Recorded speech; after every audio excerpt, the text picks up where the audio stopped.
모든 만남은 설레죠. 설레는 것. 근데 떠남은 아, 늘 슬프고 또 아픈 일입니다. 그럼에도 불구하고 우리가 좀 각자의 살아온 시간만큼의 삶을 돌아보면 어, 우리가 만남은 언제 그 사람의 의미가 완성되는가 하면 그 사람이 떠날 때, 내가 그를 떠날 때 그 만남의 의미가 완성이 돼요. 아니, 더 정확하게 얘기하면 그 사람의 의미는 나한테, 그와 함께 만났을 때, 아니면 그가 내가 매력을 느끼고 그를 호감을 느끼며, 혹은 반대로 갈등이 생기고 혐오할 때 더 강하게 느껴지지만, 언제 그의 의미가 더 확인해지는가 하면 그가 떠날 때입니다. 우리가 이 세상에 태어났을 때보다 그 사람이 세상을 떠날 때 그 사람의 삶의 의미가 더 확인해진과 마찬가지죠. 예수님이 그랬습니다. 제자들에게. 예수님이 함께 계실 때, 예수님이 함께 말씀을 듣고 예수님의 가르침을 들을 때보다 예수님이 제자들을 떠난 뒤에 제자들 안에 예수님이 더 확연해졌을 뿐만 아니라 비로소 예수님이 누구인지를 알게 됐습니다. 부모라는 게 그런 것 같아요. 부모님이 아버님이 옆에 계실 때보다 아버님이 돌아가신 뒤에, 그리고 돌아가시고 시간이 더 흐른 뒤에 제가 아버님의 나이가 된 후에, 어쩌면 지금 저는 아버님과 함께, 아버님이 20살 때 돌아가셔서 아버님과 산 시간보다 아버님과 헤어진 시간이 훨씬 더 길었음에도 불구하고 제 안에 아버지가 더 확연해지는 것 같아요. 애들이 학교를 못 가니까 죽으려고 그래요. 그전에는 학교에 가기 싫어서 죽으려고 하더니만. 그래서 막 그냥 영진이 막 TV 보고 막 주리를 틀고 막 죽어가는 영진이를 보면서 이렇게 뒤통수를 이렇게 쓰다듬어 주면서, 그래도 좋더라고요. 애들이 참 자녀한테 이런 기분인 것 같아요. 예, 얘는 막 지금 지겨워서 줄을 트는데, 지겨워서 줄을 트는 이 녀석을, 아들놈을 뒤통수를 이렇게 써다 주면서, 그래서 좋더라고요, 아들이. 근데 어떤 마음이 들었는가 하면, 아, 우리 아버지도 나를 이렇게 좋아하셨구나. 그때 기억이 나요. 고등학교 때 야간 자율학습하기 전에 잠깐 집에 와서 밥 먹고, 막 그때 한참 막 많이 먹을 때라서 계란 후라이를 13개, 17개씩 이렇게 할 때였거든요. 혼자 먹고. 예. 계란 많이 먹으면 키 큽니다. 근데 그게 하여간 신기했든지 웃겼든지 그거 다 먹을 때까지 이렇게 저 밥상머리 지켜보시면서 머리를 이렇게 쓰다듬으면서, 예. 그 "왜요 아버지?" 그러면 그냥 이렇게 얘기하시. 지금 그게 느껴져요. 언제 떠난 뒤에. 제자들이 그랬어요. 예수님 말씀을 직접 들을 때보다 예수님이 떠난 뒤에 기억 속에 떠오를 때, 예수님의 손길이 예수님이 직접 만짐 받을 때보다 예수님이 떠난 뒤에 추억 속에 떠오를 때 더 그러하였습니다. 그럼에도 불구하고 이 떠남은 슬프고 아픈 기억들입니다. 바울에게도 그랬습니다. 오늘 본문 속에 바울의 두 번의 떠남이 나와 있습니다. 한 번은 드러나지 않는 떠남이고 또 한 번은 드러난 떠남입니다. 오늘 본문은 이래요. 바울이 이제 고린도를 떠나요. 떠나고 에베소에서 잠시 말씀을 전하고, 그 말씀을 전했을 때 예수를 영접했던 성도들을 위해서 브리스길라와 아굴라 부부를 에베소에 남겨놓고, 그리고 바울은 배를 타고 예루살렘으로 돌아옵니다. 가이사라 항에서 들어와서 예루살렘으로 올라가죠. 히브리 백성들은 예루살렘에 가는 길을 북쪽에서 우리는 내려오면 내려간다, 우리는 부산에서 서울 갈 때 올라간다, 서울 가서 부산 갈 때 내려간다는 표현을 쓰잖아요. 그런데 이 히브리 민족은 달라요. 예루살렘이 높은 고지에 있거든요. 그래서 예루살렘은 무조건 북쪽의 갈릴리에서 오든 저 남쪽의 네게브 사막에서 오든지 간에 예루살렘 갈 때는 올라간다는 표현을 쓰고 예루살렘에서 딴 데로 갈 때는 내려간다는 표현을 써요. 그래서 바울이 가이사랴에서 예루살렘에서 북서쪽으로 한 100km 떨어진 외항이에요. 예루살렘 외항 가이사랴 항에 도착해서 예루살렘을 올라갔다가 잠시 교회 안부를 묻고 안디옥으로 가요. 그리고 안디옥에서 잠시 머물렀다가 또 떠나, 오늘 누가는 그냥 단지 두자, 떠나 3차 전도 여행을 떠나게 됩니다. 예. 2차 전도 여행이 끝나고 나면 우리도 지금 바울의 2차 전도 여행을 거의 1년 가까이 지금 살펴보고 있잖아요. 그런데 그 여행 끝나고 정리할 것들이 얼마나 많은데 바울은 금방 떠나서 안디옥을 떠나고 오늘 본문의 3차 전도 여행이 시작이 됩니다. 그런데 오늘 이 본문 속에 나와 있는 바울의 떠남 중에 보이지 않는 한 사람과의 이별, 떠남이 있어요. 그게 누군가 하면 바로 신라입니다. 22절 한번 볼까요? 22절입니다. 22절 말씀 같이 읽겠습니다. 가이사랴에 상륙하여 올라가 교회의 안부를 물은 후에 안디옥으로 내려가서 가이사랴에 상륙하여 올라가 교회의 안부를 물은 후에 안디옥으로 내려가서, 그러니까 가이사랴에 올라가서 가이사랴 상륙하여 올라가면 예루살렘이죠. 예루살렘에 올라가서 교회의 안부를 물은 후에 안디옥으로 내려가서, 안디옥은 고린도가 예루살렘 북쪽인데도 불구하고 내려간다 표현했었죠. 내려갔다는. 그러니까 잠시 그냥 예루살렘 들었다가 안디옥 갔어요. 근데 여기서 누군가를 떠났는가 하면 신라를 떠났어요. 2차 전도여행 늘 같이 했던 신라가 예루살렘에 돌아왔어요. 따지고 보면 신라가 지금 5만 가지 생각이 다 들었어요. 왜냐하면 3년 전에 안디옥 교회 성도들에 대한 이야기들 중에 이방인도 예수를 믿으면 이방인임에도 불구하고 그들도 할례를 받아야 된다, 뭐 이런 논쟁이 한참 교회가 시끄러웠거든요. 교회가 막 흔들렸어요. 그래서 이 안디옥 교회 두 스승이었던 바나바와 바울이 아무리 얘기를 해도 이 거짓 교사들이 했던 그 말에 사람들이 흔들려가지고 바나바와 바울이 예루살렘으로 오죠. 오고 나서 굳이 할례를 받지 않아도 그가 예수를 믿으면 그리스도인이다.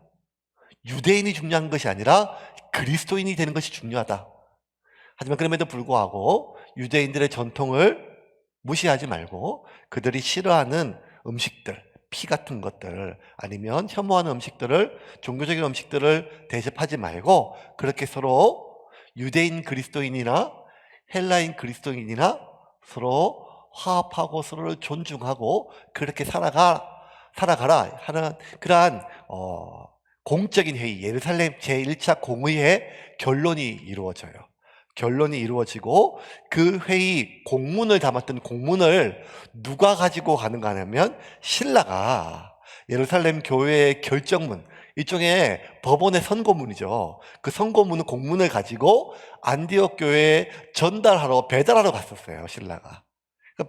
그래서 제3년 전에 안디옥 교로 떠날 때 신라는 전달하고 올 거니까 이 여행이 길어봤자 한 달 반, 2달이에요. 잠깐 뭐 머물렀다고 하도. 그렇게 금방 돌아갈 줄 알고 떠났던 여행인데 그 안디옥 교에 도착하자 어떤 사건이 하나 발생했는데 뭔가 하면 이 1차 전도 여행에서 갑자기 중간에 힘들어서 집으로 돌아갔던 마가 때문에 바나바와 바울이 틀어지게 되죠. 그리고 2차 전도 여행을 바울이 떠나게 되는데 바나바와 틀어지니까 신라에게 부탁을 해요. 이 하나님의 귀한 일이다. 이 일을 우리가 같이 하면 좋겠다. 그만큼 신라가 갔겠죠. 그래서 신라가 그래 한번 갑시다 하고 떠났던 길인데 3년이 걸렸어요. 이렇게. 아마 신라가 그때 내가 지금 이 바울하고 같이 엮이면 인생이 꼬인다 이거 알았으면 안 갔을 거예요. 빌립보 가서 그렇게 엄청나게 맞고 온몸이 터져가지고 지하 감옥에 발에 벽에 착고에 묻혀가지고 눕지도 못하고 막 온갖 고생 진짜 말도 못했잖아요. 그거 다 알았으면 안 갔을 거예요.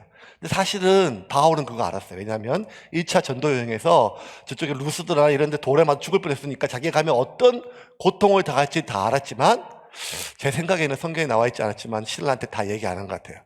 성경 하면 좋다, 이게 은혜다, 뭐 이런 것만 어쨌든 신라 갔을 것 같아요. 그런데 3년 동안 고생을 다 했죠. 바울의 늘 2차 전도여행 내에 빈자리가 뭐였는가 하면 바나바의 흔적이었거든요.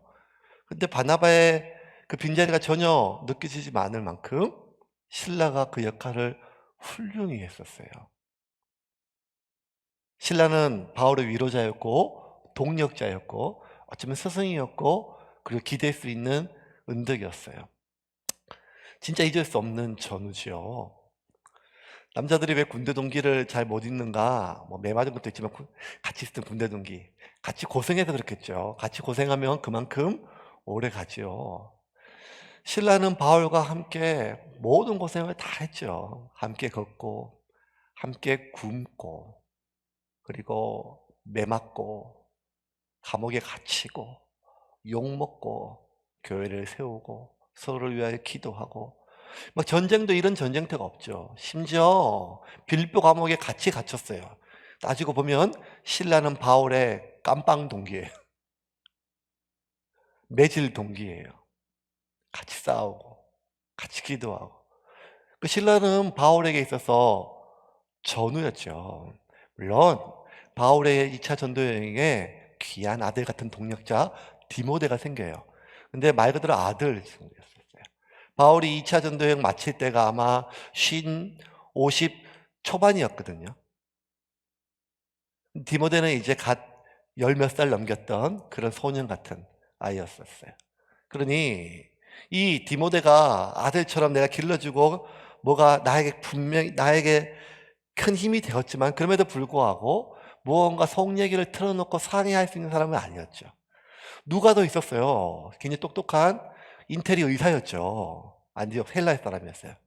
근데 그 역시 이방인이었고 헬라인이었고 근데 신라는 달랐어요. 바울처럼 유대인이었어요. 그리고 그 예루살렘 교회의 가장 중요한 공문을 전달할 수 있고 그 공문에 적혀 있는 내용을 안디옥 교회에 설명하고 설교할 수 있는 훌륭한 믿음의 일꾼이었어요. 어쩌면 바나바 못지않는 예루살렘 교회에 인정받는 리더였겠죠. 그러니 바울에게 있어서 신라는 단순한 그냥 동력자 정도가 아니라 기댈 수 있는 사람이었어요. 참 힘들고 억울하고 참 기가 막힐 때 속내를 털어놓을 수 있는 애들한테 얘기할 수는 없지 않겠습니까? 디모데한테. 신라는 그랬어요. 신라는. 바울이 나 참 힘들다. 못 해먹겠다.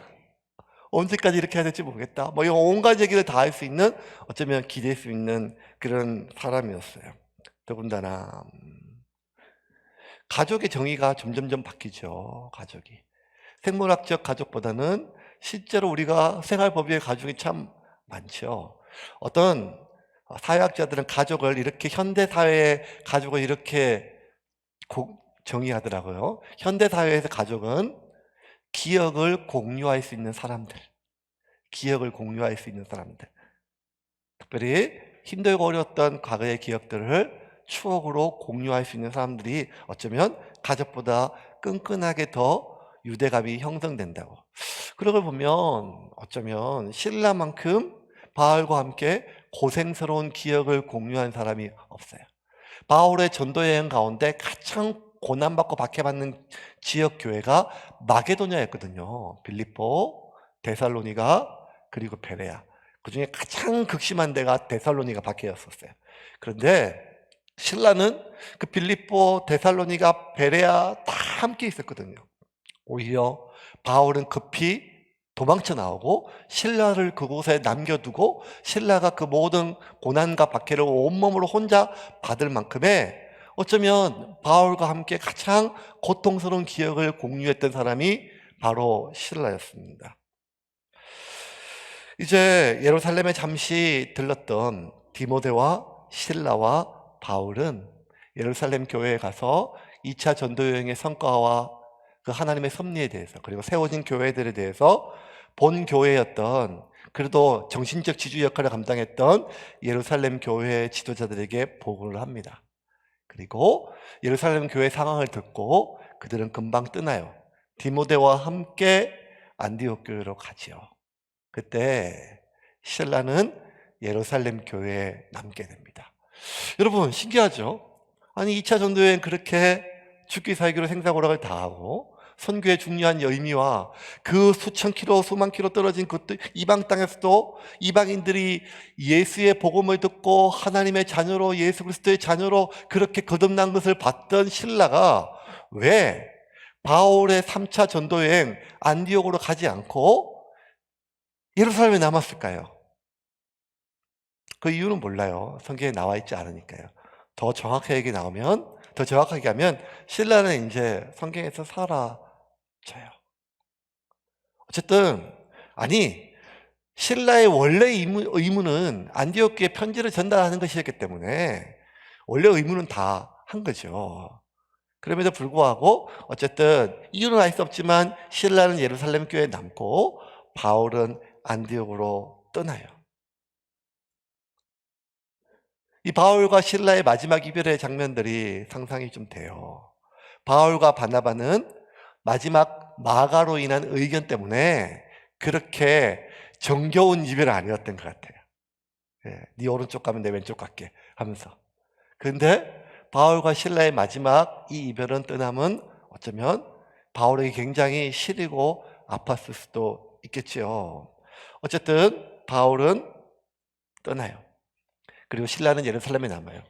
교회사의 기록을 살펴보면 예루살렘 교회 신라는 몇 년 동안 조금 더 머물다가 몇 년 뒤에 그리스의 로도라고 하는 섬으로 가서 선교를 해요.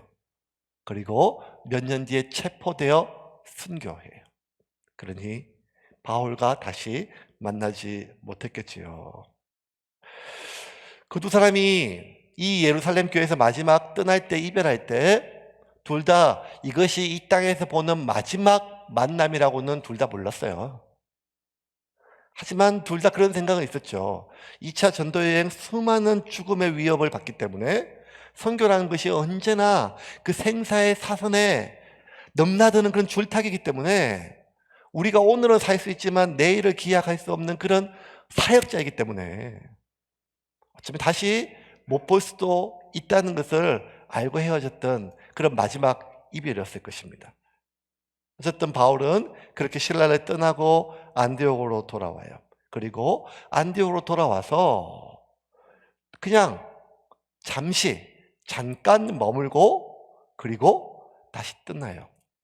잠깐이라고 성경에는 기록되어 있지만 한 2개월에서 6개월 안에 몇 개월 동안 머물렀어요. 머물면서 안디옥 교회에서 바울은 자신을 파송해주고 그리고 기도해주고 특별히 바울이 2차 전도 여행 때 제일 힘들고 어려웠을 때가 언젠가 하면 드로아에서 넘어갈 때였거든요. 마게도냐로. 그때 진짜 거지 중에 상거지였어요. 그때 드로아에서 누구를 만났는가 하면 누가를 만났어요. 누가가 안디옥 교회 성도들의 그 선교 헌금을 갖고 그것을 가지고 드로아까지 찾아갔어요. 어떻게 만났는지는 진짜 하나님의 섭리겠죠. 그때 이 바울의 이 누가가 너무 반갑지만 아마 누가가 가져온 선교 헌금도 반가웠을 거예요. 그러면서 그 안디옥 교회 성도들에게 얼마나 감사했겠죠. 그때 진짜 힘들었었는데 여러분의 그 헌금이 교회를 세우고 사역하는 데 있어서 막 이런 말씀을 나누고 하지만 그럼에도 불구하고 우리가 매맞고 갇히고 그리고 또 핍박받고 그럼에도 불구하고 수많은 이방인들이 예수의 복음을 듣고 그리고 그들이 교회가 되고 그리고 그렇게 세워진 교회들이 자신들이 박해를 받으면서도 빌립보 교회가 데살로니가 교회를 돕고 데살로니가 교회가 베레아 교회를 돕고 베레아 교회가 아테네 교회를 돕고 아테네 교회가 고린도 교회를 돕고 이런 수많은 일들을 들었을 때 안디옥 교회 사람들은 그 박해받는 시기에 세상에서 욕이란 욕은 자기들이 다 들었기 때문에 우리만 혼자 고립된 줄 알았는데 그것이 아니라 우리와 동일한 신앙을 가지고 있는 수많은 예루살렘 교회 말고 우리와 같은 이방인들 그 수많은 교회들이 성도들이 그렇게 서로 마음을 모으고 함께 예배하고 기도하고 있다는 사실이 이 안디옥 교회 성도들에게 너무나 큰 위로가 되었어요. 특별히 1차 전도 여행 끝나고 난 뒤에 보다 더 2차 전도 여행에 은혜가 됐던 것은 1차 전도 여행이 끝나고 간증했던 사람은 자신들의 스승, 자신들의 목자 바울과 바나바, 목사님이 하는 설교였어요. 그런데 2차 전도 여행의 대부분의 간증은 누가 감당했는가 하면 나이 어린 디모데였어요. 디모데는 어머니가 뭐 유대인이었고 이랬으니까 반쪽 유대 혈통이 있었지만 아버지가 헬라인이니까 디모데는 한눈에 봐도 그의 외모가 유대인보다는 유럽인에 가까웠어요. 그러니까 아람 사람, 중동 사람보다는 유럽인에 가까웠어요. 그러니 아니 우리와 똑같은 이러한 이 마게도냐 사람이 유럽인이 이방인이 그것도 나이도가 저렇게 어린 친구가 어떻게 저렇게 확실한 복음의 확신을 가지고 그 힘들고 어려운 고난의 길을 다 겪어내고 교회를 세우고 그리고 아주 탁월한 설교가였어요. 디모데가 나이는 어렸지만 어떨 때는 이 바울은 편지는 참 잘 썼는데 아마 설교에는 좀 약했어요. 그걸 보니까 내용은 좋은데 아마 전달이 잘 안 됐던 것 같아요. 바람 때문에. 그런데 디모데는 정확한 또박또박한 어떤 웅변과 기술과 설교로 인해서 정말 많은 사람들에게 있어서 은혜를 많이 끼쳤는데 그 디모데가 전했던 그 2차 전도서 여행의 수많은 고난과 그 박해와 어려움 속에서 하나님의 기적들은 오히려 빌립보 감옥에서 직접 매맞고 지진이 일어나서 옥문이 열리고 이런 것들 다 경험했던 바울이 얘기할 때보다 그것을 보지도 않고 그냥 바울의 전해 들었던 디모데가 얘기할 때 더 실감났었어요. 실감났던 거. 그러니까 아마 디모데가 굉장히 탁월했던 그런 이야기꾼이고 설교가였거든요. 안디옥 교회 사람들이 굉장히 많이 은혜를 받았어요. 그리고 잠시 그것도 곧 지나자마자 이 바울은 떠나요. 누가는 단지 한 단어 떠나 안디옥을 떠나 2, 3차 전도여행 갈라디아 지역으로 다시 떠나게 됩니다. 안디옥 교회는 처음 있는 파송도 아니기 때문에 세 번째 파송을 하죠. 잘 다녀오세요. 잘 다녀오세요. 저희가 기도하겠습니다. 다음에 만났을 때 더 많은 은혜를 나눠주세요. 그렇게 바울도 다녀오겠습니다. 얼마 걸리지 않겠지만, 얼마 걸릴지는 모르겠지만 다녀오겠습니다. 떠나보내는 안디옥 교회 성도들도, 안디옥을 떠나는 바울도 그 떠남이 이 세상에서의 마지막 이별인 줄은 아무도 몰랐어요. 왜? 첫 번째 갔을 때 돌아왔고, 두 번째 갔을 때 돌아왔고, 세 번째 갔을 때도 당연히 돌아와서 우리에게 은혜를 나눠주겠지 하는 생각을 갖겠죠. 그건 당연한 생각이죠. 하지만 바울은 이제 우리가 앞으로 계속 살펴볼 3차 전도 여행을 6년 동안 해요. 에베소에 3년 또 머물고 그 다음에 다시 돌아와서 예루살렘에 감금되고 다시 로마로 압송되고 로마에서 또 감금되고 그리고 순교하고 그리고 바울의 일생은 마치죠. 하지만 아무도 그 떠남이 마지막 떠남이고 마지막 이별인 줄은 바울도 몰랐고 안디옥 사람들도 몰랐습니다. 왜? 그냥 또 볼 거니까요. 바울은 그 마음이 또 있었어요. 왜냐하면 바울이 에베소를 떠날 때 브리스길라와 아굴라 내려놓고 뭐 했는가 하면 하나님이 허락하시면 내 곧 돌아올 거다. 하나님이 꼭 나를 돌아오게 하실 거다. 그렇게 하면서 실제로 몇 개월 있지 않다가 다시 에베소에 가서 브리스길라와 아굴라를 만났거든요. 에베소에서 브리스길라와 아굴라가 떠날 때 장면들 한번 보겠습니다. 사도행전 19장 21절. 19절부터 21절 같이 한번 보겠습니다. 같이 시작. 에베소에 와서 그들을 거기 머물게 하고 자기는 회당에 들어가서 유대인들과 변론하니 여러 사람이 더 오래 있기를 청하되 허락하지 아니하고 작별하여 이르되 만일 하나님의 뜻이면 너희에게 돌아오리라 하고 배를 타고 에베소를 떠나. 자, 다시 돌아올 거다. 근데 실제로 몇 개월 있다가 다시 돌아와서 에베소에 있는 브리스길라와 아굴라와 함께 교회를 든든히 세울 뿐만 아니라 에베소에서 무려 3년을 바울과 함께 브리스길라와 아굴라 머물렀어요. 그러니 뭐 바울 역시 안디옥도 그럴 줄 알았죠. 근데 아니었어요. 바울은 결국 그렇게 6년 동안 선교를 끝내고 그리고 감금당하고 압송당하고 이송당하고 로마에 닿아서 마지막 그렇게 참수당하며 순교를 당합니다. 그 기간 동안 바울은 말도 못한 고난을 당했죠. 참 힘들고 어려웠습니다. 매 맞고 뭐 굶고 뭐 이런 정도가 아니라 인간의 한계 상황이 계속 반복됐죠. 그런데 그렇게 많이 맞고 힘들고 고난당하고 어려워도 그 당하는 육체적, 정서적 본인의 모욕감과 배신감과 이런 것보다 더 고통스러웠던 바울의 고통은 무엇인가 하면 자신이 당하는 이 고통보다 더 큰 눌림이 있습니다. 그게 뭔가 하면 그 수많은 교회들의 성도들에 대한 염려였어요. 내가 이렇게 굶는데 그들이 어떨까? 내가 이렇게 아픈데 그들은 어떨까? 늘 그들에 대한 염려가, 교회에 대한 염려가 늘 바울을 짓눌렀어요. 이걸 고린도 교회에 편지를 보내면서 바울의 속내가 그대로 드러나요. 고린도 후서 우리 11장 23절 28절 볼까요? 같이 읽겠습니다. 그들이 그들이 그리스도의 일꾼이냐 정신없는 말을 하거니와 나는 더욱 그러하도다. 내가 수고를 넘치도록 하고 옥에 갇히도록 더 많이 하고 매도 수없이 맞고 여러 번 죽을 뻔하였으니 유대인들에게 40대에서 하나 감한 매를 5번 맞았으며 3번 회장으로 맞고 1번 돌로 맞고 3번 파선하고 일주야를 깊은 바다에서 지냈으며 여러 번 여행하면서 강의 위험과 강도의 위험과 동족의 위험과 이방인의 위험과 시내의 위험과 광야의 위험과 바다의 위험과 거짓 형제의 증에 위험을 당하고 또 수고하며 애쓰고 여러 번 자지 못하고 줄이며 목마르고 여러 번 굶고 춥고 헐벗었노라. 이 외의 일은 고사하고 아직도 날마다 내 속에 눌리는 일이 있으니 곧 모든 교회를 위하여 염려하는 것이라. 이 모든 것보다 그 큰 마음의 짓눌림은 뭔가 하면 교회에 대한 염려라는 거예요. 아마 이 바울의 선교 여행을 영화로 만들면 종교 영화가 아니라 좀비 영화가 될 것 같아요. 때려도 살고 돌로 쳐도 살고 물에 집어넣어도 살고 그래서 막 바울 좀비설 막 이렇게 해가지고 막 그 정도로 어떻게 사람이 이렇게 할 수 있을까? 그렇게 많은 고난을 당했는데 그럼에도 불구하고 바울은 그것보다 더 큰 마음의 무거운 짐은 교회에 대한 염려라는 거예요.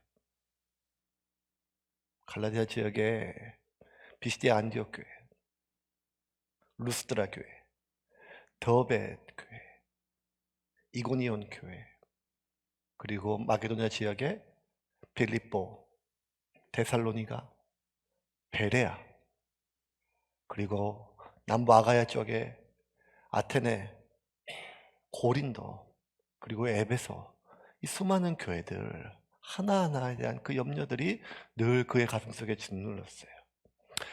바울이 이후에 감금당하고 잡히고 로마에 압송돼서 순교당하기 전에 감옥에 있을 때 바울은 늘 그 교회들을 생각하면 더 큰 짐과 염려가 컸지만 오직 수많은 교회 가운데 한 교회만 떠올리면 염려와 걱정보다는 그리움이 올라왔어요.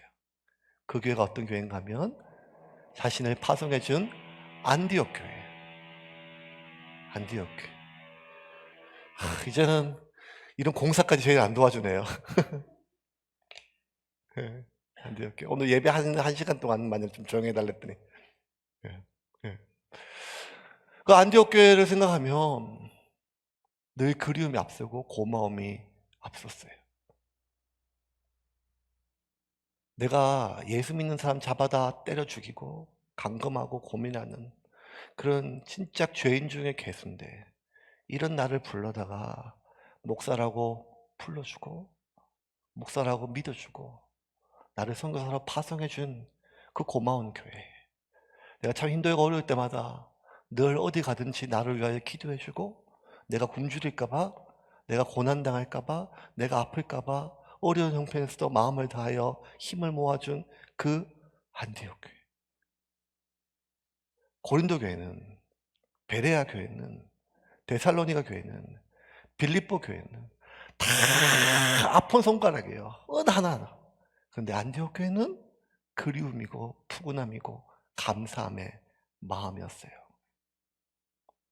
그러니 그 안디옥 교회가 바울에게 더 확연하게 다가온 것은 언젠가 하면 바울이 안디옥 교회를 완전히 떠난 뒤였어요. 그리고 바울이 왜 마지막 로마의 감옥에서 가장 안디옥 교회가 그리웠는가 하면 이제 다시 그 안디옥 교회로 귀환할 가능성이 없음을 깨달았을 때, 영원한 이별이죠. 그때 바울의 마음속에 이 안디옥 교회의 그 그리움과 고마움이 더 깊어졌고, 나한테 안디옥 교회와 성도들이 이런 의미였구나라고 더 확연하게 다가왔죠. 그래서 만남은 떠남을 통해서 완성이 돼요. 떠남이 만남의 완성입니다. 하나님의 형상을 따라 지음받은 가장 완벽한 피조물인 인간을 보고 하나님이 아담을 보고 좋지 못하다라고 얘기했어요. 왜? 홀로 있는 것. 그래서 하와를 만들어서 그 둘을 결혼해서 한 몸을 만들었지요. 그리고 하나님 뭐란가 하면 좋았더라. 가장 좋았더라. 어쩌면 하나님 스스로가 완전하신 분이 가장 완전한 피조물을 만들었음에도 불구하고 완전하지 않다라고 했어요. 그런데 그 완전하지 않은 인간이 언제 완전해지는가 하면 한 가정이 되었을 때, 부부가 되었을 때 완전하다 이렇게 얘기했어요. 그런데 그렇게 완전을 위해서 연합할 때 하나님 뭐라고 얘기했는가 하면 창세기 2장 24절에 이렇게 말씀하셨어요. 창세기 2장 24절 말씀. 이러므로 남자가 부모를 떠나 그의 아내와 합하여 둘이 한 몸을 이루지라. 그런데 한 몸을 이루는 가장 완벽한 존재가 될 때가 언젠가 하면 부모를 떠날 때라는 거예요. 어쩌면 어머니의 자궁에서부터 태어날 때 인간은 생물학적으로 완전한 형태로 태어나요. 돌봄이 필요하지만. 하지만 그렇게 생물학적으로 완전했던 인간이 영적으로, 정서적으로, 사회적으로 언제 완전하게 완성되어지는가 하면 나를 낳아준, 길러준 부모를 떠날 때 비로소 완성된다는 것입니다. 그래서 어쩌면 우리가 자녀를 결혼할 때, 결혼시킬 때 눈물이 기쁨의 눈물이며도 슬픔의 눈물, 이별의 눈물 다 있죠. 예. 뭐 기쁨의 눈물이죠. 기쁨의 눈물이 더 클 것 같아요. 왜냐하면 그거 결혼 안 하고 계속 살아봐요. 얼마나 그게 힘들어요. 근데 그럼에도 불구하고 기쁨의 순간에도 슬픔이죠. 왜냐하면 이제 내 품을 떠났다고 생각. 사실 부모님 착각이에요. 떠난 지는 오래됐거든요, 이미. 부모님의 돈이 필요했지. 그렇게 부모님하고 아니, 게 아닌데. 그럼에도 불구하고 떠났을 때 비로소 완성이 된대요. 완성될 걸 알고, 이제 다 자란 걸 알고, 이제 어른인 걸 알면도 불구하고 떠나는 것은 여전히 슬프고 그리운 일이에요. 떠나는 사람도 그렇고, 떠나보내는 사람도 그래요. 그런데 이 슬프고 그리운 떠남이요, 우리에게 자유를 줘요. 어떤 자유인가 하면 그에게, 그 사람에게, 그 조직에게, 그 관계에 더 이상 매이지 않을 자유를 주는 거예요. 그 자유가 없는 사람은 떠나야 할 때 떠나지를 못해요. 그리고 떠나보내야 할 때 떠나보내지를 못합니다. 그래서 뭐 오죽하면 자식이 대학까지 나오고 박사까지 돼도 엄마가 헬리콥터 타고 계속 위에서 조종한다고 해요. 헬리콥터 엄마가 나올 정도로.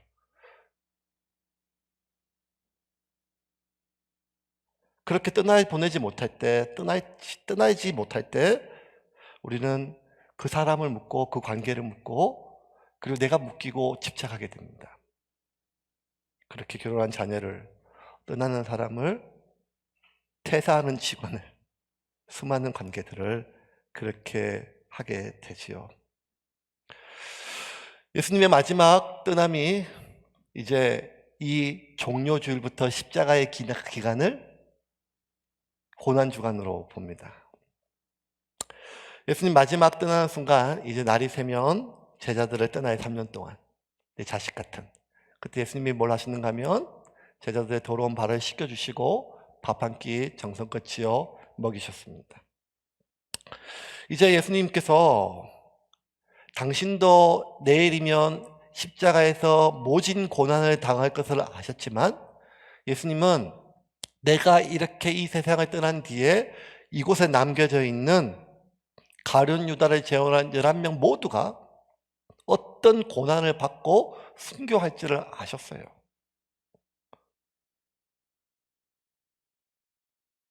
그럼에도 불구하고 마지막 순간까지 누가 더 높으냐, 누가 예수님 오른팔이냐 들고 싸우는 이것들이 기가 막혔지만, 예수님께서 이들에게 야 이제 나도 마지막이다, 야 마지막 밥 한 끼라도 좀 사이좋게 먹자, 이렇게 하지 않으시고 설명하지 않으시고 그냥 묵묵히 발 씻어주시고 밥을 먹이셨습니다. 그리고 그들을 떠나셨어요. 아니 더 정확히 얘기하면 제자들이 예수님을 떠났죠. 도망을 갔죠. 제자들은 그때 자신들이 예수님을 급하게 도망을 칠 때 그 떠남이 이 세상에서 육체로 예수님을 보는 마지막 떠남인 줄을 아무도 몰랐어요. 그냥 급해서 도망갔으니까.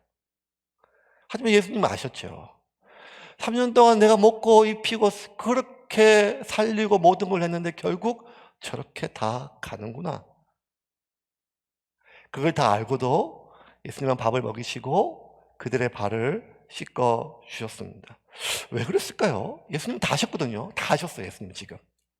마지막이니까 이렇게 보내지 않으면. 베드로가 얼마나 많이 후회하고 했어요. 그러니까 어쨌든 설명해주고 이렇게 이들이 마지막을 하지 않도록, 떠나지 않도록 설명해주면 좋거든요. 근데 예수님 설명하지 않나요? 그냥 밥만 먹이시고 발을 씻기시고 끝내세요. 왜 그랬을까요? 아마 예수님이 아무리 설명해도 이 인간들은 귀담아 듣지를 않았을 것 같아요. 왜? 성경을 보면 예수님이 최후의 만찬 이전에도 수없이 반복해서 인자가 많은 고난을 당하고 죽어야 너희가 구원을 얻고 부활하여 다시 살리라 하는 말들을 했음에도 불구하고 그들의 모든 마음속에는 장차 이 앞에 있는 이 어른을 모시고 우리가 새로운 나라를 세웠을 때 누가 이 왕의 오른팔이 될 것인가에 대한 싸움에 집중되었기 때문에 예수님이 어떤 말을 했어도 그들은 알지를 못했을 것입니다. 이제 좀 말씀을 좀 마치겠습니다. 예수님 역시 제자를 떠나요. 그런데 이 고난주간의 마지막 떠남은 누구였는가 하면 아들을 떠나는 성부 하나님이십니다. 예수님께서 십자가에서 마지막 이 세상에서 인간의 육체를 가지고 했던, 인간의 성대를 가지고 했던 말은 다 이루었다라고 하는 짧은 말인데, 그 직전에 혼자 한 말고 하나님께 했던 마지막 말, 마지막 기도는 하나였어요. 엘리 엘리 라마 사박다니, 나의 하나님, 나의 하나님, 어찌하여 나를 버리셨나이까. 예수님이 완전히 버림받았다면, 아들이 아버지로부터 완전히 버림받았다면, 아버지는 아들을 완전히 떠난 것이고 아버지는 아들을 완전히 버린 것이 맞지 않겠습니까? 그러면 그 마지막 죽어가는 순간까지 그렇게 고통스럽게 아비를 찾는 아들의 마지막 절규에 대해서 귀를 막고 그 아들을 떠나는 아비의 성부 하나님의 마음은 무엇이었을까요?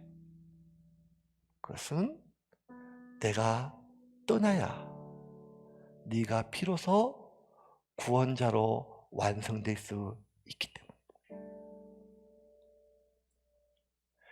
예수님이 제자들을 떠나야 누가 예수님의 오른팔일까 그렇게 싸우는 그 철부지 제자들이 예수님이 떠난 뒤에 순교하는 사도로 죽을 수 있었던 것처럼, 마지막 예수님의 피 맺힌 절규에서도 예수님을 떠났던 성부님, 아버지 하나님의 그 마음 때문에 예수님은 그냥 설교 잘하고 기적을 행했던 인간 예수가 아니라 우리를 위하여 죽으신 구원자로 완성될 수가 있었습니다.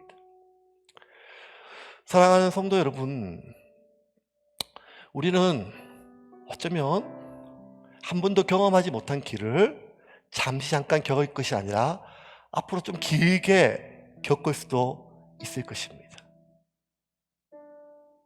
사람이 사람과 2m 가까이 접촉하면 안 되는, 옆 사람이 호흡하는 그 호흡이 나에게 치명적인 해가 될 수 있는, 어쩌면